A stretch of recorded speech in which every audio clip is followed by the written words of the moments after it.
할렐루야. 4월 23일 토요일입니다.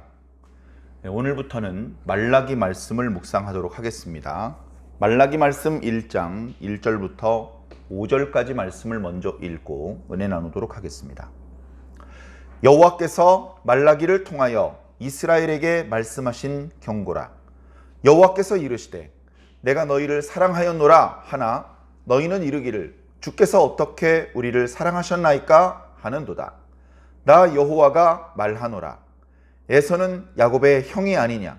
그러나 내가 야곱을 사랑하였고 에서는 미워하였으며 그의 산들을 황폐케 하였고 그의 산업을 광야의 이리들에게 넘겼느니라. 에돔은 말하기를 우리가 무너뜨림을 당하였으나 황폐된 곳을 다시 쌓으리라 하거니와 나 만군의 여호와는 이르노라. 그들은 쌓을지라도 나는 헐리라. 사람들이 그들을 일컬어 악한 지역이라 할 것이요 여호와의 영원한 진노를 받은 백성이라 할 것이며 너희는 눈으로 보고 이르기를 여호와께서는 이스라엘 지역 밖에서도 크시다 하리라. 아멘. 말라기는 구약 성경의 맨 마지막 성경입니다. 말라기 선지자의 예언은 구약의 모든 예언의 마지막 예언입니다. 말라기 선지자 이후에 세례자 요한이 나타날 때까지는 그 어떤 선지자도 꿈도 환상도 예언도 없었습니다. 어떻게 보면 영적으로 암흑기나 마찬가지였죠. 우리는 이 기간을 신구약 공백기, 중간기다 이렇게 표현을 하곤 합니다. 대충 그 기간은 300년 그 이상이었을 것으로 예상이 됩니다.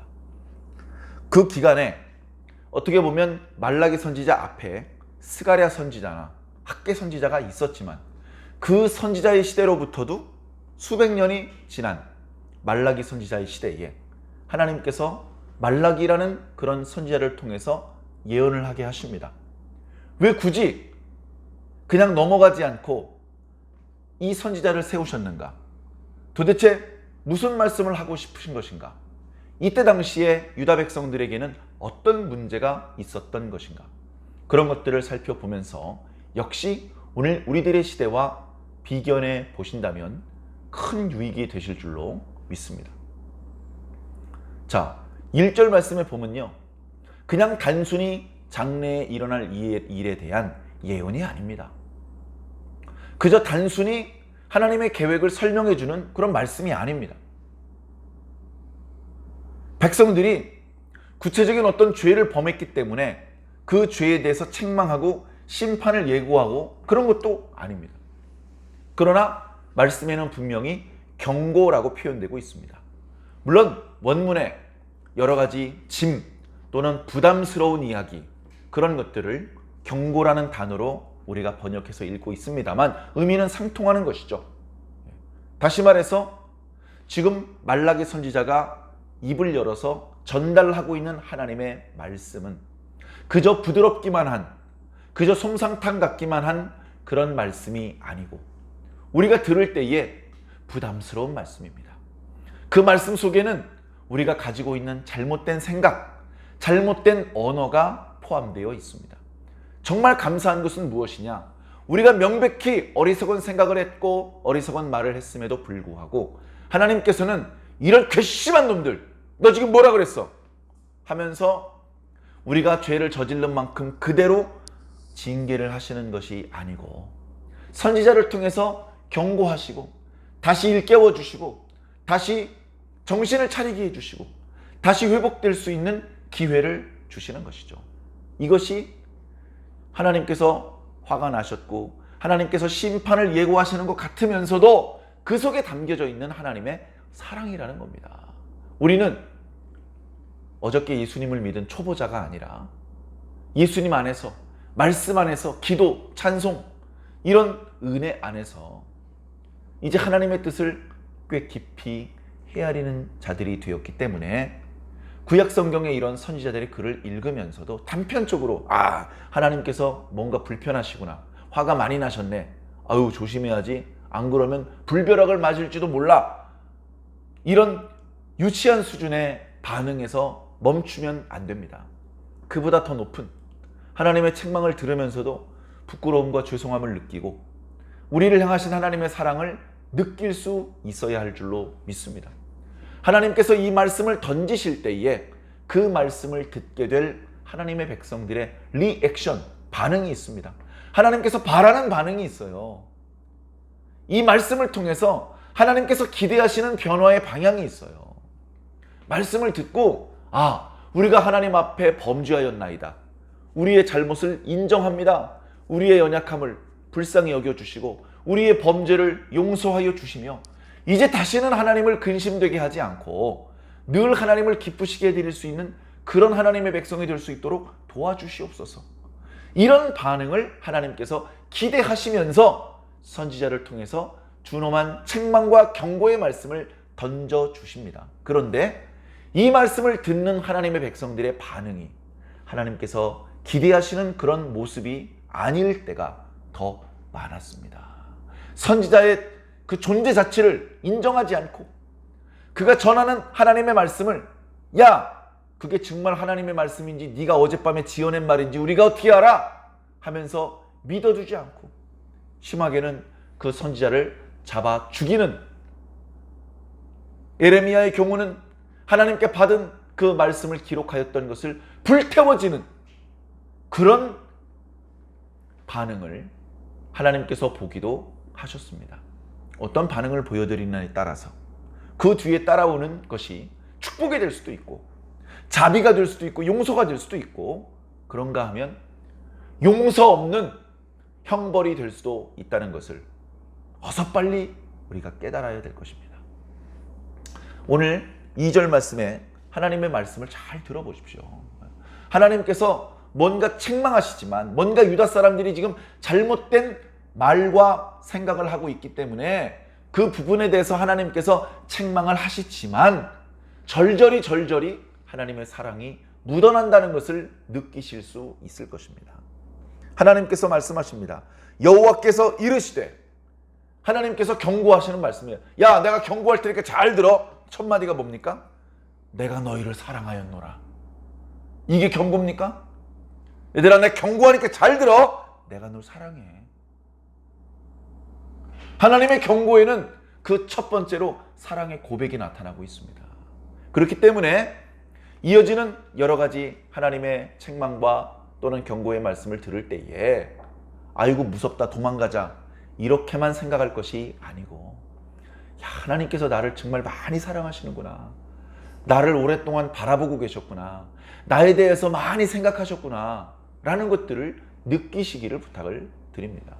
내가 너희를 사랑하였노라. 과거에 사랑했고 지금은 사랑 안 해. 왜냐하면 너희들이 말하고 생각하는 게 엉터리이기 때문에, 이런 뜻이 아니고, 과거에 너희를 사랑하였고 지금 현재까지도 너희를 사랑한다. 요즘 학생들 영어 시간에 배우는 문법적인 표현을 빌리자면 현재 완료 계속적 영법입니다. 과거에도 사랑하셨고 지금까지도 계속해서 사랑하고 계신다는 것입니다. 내가 너희를 사랑한다 라고 학계를 통해서도 이야기를 해 주었고 스가랴를 통해서도 이야기를 해 주었잖아. 그렇게 너희들에게 내 마음을 전달해 주었음에도 불구하고 너희는 말하기를, 주께서 어떻게 우리를 사랑하셨습니까? 라고 말한다. 하나님께서 우리를 사랑하신다고요? 뭘 사랑하십니까? 이런 식으로 말하는 유다 사람들의 어떤 주변 환경은 물론 만만치 않은 환경입니다. 만만치 않은 환경이죠. 자, 간단히 말씀드려서 우리도 똑같은 생각을 하는데요. 하나님께 복을 받는다면 그것은 건강이고 그건 물질적인 풍요여야 돼요. 하나님의 사랑을 담뿍 받아요. 내가 하나님의 사랑을 독차지해. 근데 고칠 수 없는 중병에 걸려서 진통제 없이는 하루도 편하게 잠이 들지 못하고 치료할 가망이 보이지 않고 경제적으로 빈궁해서 그 가난에서 벗어져 나오지를 못하고 있습니다. 하나님이 나를 사랑하시는데 난 왜 이렇게 가난한 거야? 하나님 나를 사랑하시는데 왜 병이 안 고쳐지는 거지? 하나님 절 사랑하신다고요? 뭐가 사랑하는 겁니까 이게? 이런 식으로 하나님께서 우리를 사랑하신다는 그 고백을 거절하고 인정하지 않는, 하나님께서는 들으실 때는 무척 실망스럽고 무척 속상한 그런 반응을 당시 유다 사람들이 하나님께 보여드렸습니다. 오늘 우리는요? 오늘 우리도 마찬가지로 하나님, 나 목사인데 왜 이렇게 힘들죠? 왜 이렇게 외롭죠? 나 장로인데 왜 이렇게 힘들죠? 되는 일이 없죠? 하나님, 저 권사인데 기도하는 거 하나도 안 이루어지네요. 어떻게 된 겁니까? 우리도 똑같이 이렇게 하나님께서는 우리를 여전히 사랑하고 계신데, 근데도 불구하고 나를 향한 하나님의 사랑이 식었나? 내가 지금 하나님의 사랑 받고 있는 거 맞나? 이런 의심과 뭔가 안에서 잠재되어 있는 불만, 원망, 이런 것들을 품고 있지는 않습니까? 남의 이야기가 아니라는 것이죠. 우리가 사람들이 있는 데서 공개적인 자리에서 큰 목소리로 하나님께서 날 사랑하긴 뭘 사랑해, 이렇게 말하지는 않죠. 어려움이 있어도, 답답하고 속상하고 그런 게 있어도 그래도 공개적인 자리에서는 신사복 입고 아이, 다 하나님 은혜죠, 그래도 이렇게 부드럽게 말을 합니다. 그나마 다행이죠. 그러나 마음속 깊은 곳에, 야, 하나님께서 날 사랑하신다면 이렇게까지 오랫동안 힘들면 안 되는 거 아닌가? 우리 어머니 왜 병이 빨리 낫지 않지? 우리 아이가 왜 이렇게 대학을 빨리 못 가지? 우리 딸이 왜 이렇게 취직을 못 가지? 시집을 못 가지? 이제 그런 생각이 우리 인간적으로 1초에도 수백 번씩 들어올 수 있어요. 자, 그러나 그것은 우리가 잘못 생각하는 거라는 것입니다. 잘못 생각하는 것입니다. 자, 하나님께서 말라기 선지자 당시의 유대인들에게 뭐라고 말씀하시는지 한번 들어봅시다. 내가 야곱을 사랑하고 에서는 미워했다. 야, 잘 봐. 누가 형이야, 누가? 에서가 형이잖아. 에서가 장자야. 에서가 훨씬 대장부 같이 사냥도 다니고 체격도 좋았고, 에서가 정말 사나이 같았잖아. 에서가 그 이삭의 가문을 물려받아서 그 가문을 일으켜 세울 것 같은 그런 용사였잖아. 근데 나는 에서를 사랑하지 않고 야곱을 사랑했잖아. 너희 이스라엘 백성들, 너희 유다 백성들 전부 다 야곱의 자손이잖아. 에서의 자손들 어디서 뭐하니? 하나님께서 축복으로 주신 땅, 가나안 땅, 아브라함과 이삭과 야곱이 누비던 땅, 그 땅에서 멀찍이 쫓겨나서 비도 잘 안 오고 경작할 만한 땅도 별로 없는 그런 척박한 곳에서 살잖아. 내가 사랑한 건 에서가 아니라 너희 야곱이여. 내가 야곱을 사랑한다고. 애굽 놈들, 에돔 놈들, 그러니까 에돔은 에서의 어렸을 때 별명인데, 몸이 붉으니까 붉다 이런 뜻이거든요. 에돔이라는 말이. 그래, 그 세일산 주변에 자리를 잡고 여러 가지 막 어려운 여건 속에서도 어떻게 버텨냅니다. 버텨내는데 이게 경작도 잘 안 되고 유목도 잘 안 되고 참 척박하고 황무지 같은 곳입니다. 하나님께서 사랑하지 않으셔서 그들이 그렇게 고생을 당하는데 그들은 깨닫지도 못하고, 야, 다시 한번 세워보자. 잘 세워놓으면 괜찮아질 거야. 그렇게 하고 있는데 하나님께서 말씀하십니다. 그래, 너희는 세워라. 내가 헐어버릴 거다. 그래서 그들은 거기서 길을 쓰고 뭔가 세워보려고 하고 뭔가 이루어 보려고 하고 뭘 하는데 결국 한 번도 흥하지를 못하고 계속해서 어려운 상황을 연거푸 만나게 된다. 왠 줄 아느냐? 내가 사랑한 건 에서가 아니라 야곱이기 때문이야. 내가 너희를 사랑하고 있는 거야. 너희들은 그것을 의심하고 있고, 너희들은 그것을 부정하고 있고 인정하지 않고 있고, 너희들이 기대하는 것을 얻지 못하는 부분에 대해서 나를 향하여 원망하고 있지만 내가 너희를 향한 사랑은 1초도 중단된 적이 없었단다. 결국 하나님의 능력으로 하나님의 사랑을 받지 못하는 자들은 허물어질 거야. 그걸 너희들이 눈으로 보게 될 거야. 야, 하나님의 능력이 이 가나안 땅 안쪽에서만 활동되는 줄 알았더니 가나안 땅 밖에서도 하나님이 여전히 크신 분이구나. 너희들이 눈으로 보고 알게 될 거야. 너희들이 입으로 시인하게 될 거야. 야, 하나님께서 사랑하시는 건 에서가 아니고 야곱이네. 우리가 어리석어서 못 느꼈을 뿐이지 하나님께서 우리를 사랑하시는 거 맞네. 이렇게 인정하게 될 것이다 라고 말씀하고 있는 것입니다. 오늘 본문 말씀 분량이 그렇게 길지 않죠? 그러나 내용은 분명합니다. 오늘 우리를 향한 교훈도 분명합니다.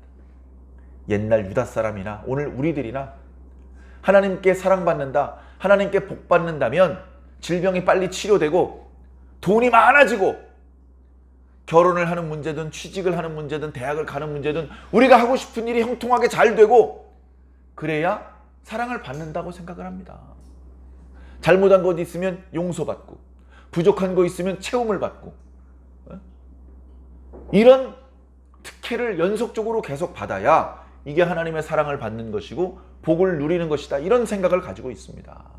그러다가 육체의 질병이 찾아와 가족 중에 누가 어려움을 당해 경제적으로 가난해져 계획하던 일들이 자꾸 실패해 이 일이 꼬여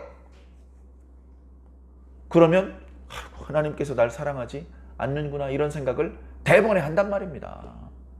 하나님께서 주의 종을 통해서 하나님께서는 여러분들을 사랑하십니다.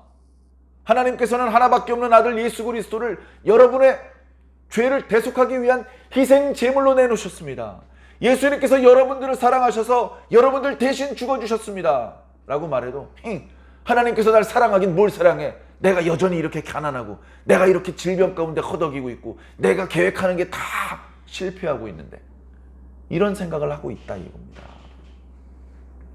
저와 여러분들 속에 그런 어리석은 생각이 있었다면 오늘 이 말씀을 묵상하면서 떨쳐버리시기 바랍니다. 다른 건 몰라도 내가 때때로 질병에 걸려서 잘 낫지 않고 가난이라든가 경제적인 어려움 속에서 빨리 벗어져 나오지 못하고 계획하는 게 그렇게 쉽게 되지 않는 그런 상황이더라도 하나님께서 나를 사랑하시는 것을 의심하지는 않습니다. 저를 어떻게 보면 더 강하게 만들기 위해서 이렇게 다소 어려운 과정을 지나가게 하시는 것인지도 모릅니다. 이것들이 다 하나님의 은혜입니다. 설탕물도 하나님의 은혜고 소금물도 하나님의 은혜입니다. 다 나를 살리시고 나에게 필요하니까 주신 거라고 믿습니다. 그렇게 하나님의 우리를 향하신 그 사랑을 의심하지 말고 어려움 중에도 여전히 하나님께 감사할 수 있는 그런 저와 여러분들이 된다면 하나님께서 크게 기뻐하시고 우리가 지금 겪고 있는 여러 가지 어려움들을 좋은 것들로 바꿔주실 줄로 믿습니다. 빨리 어려움에서 벗어나셔서 하나님의 축복을 누리게 되시기를 주의 이름으로 간절히 축원합니다. 아멘.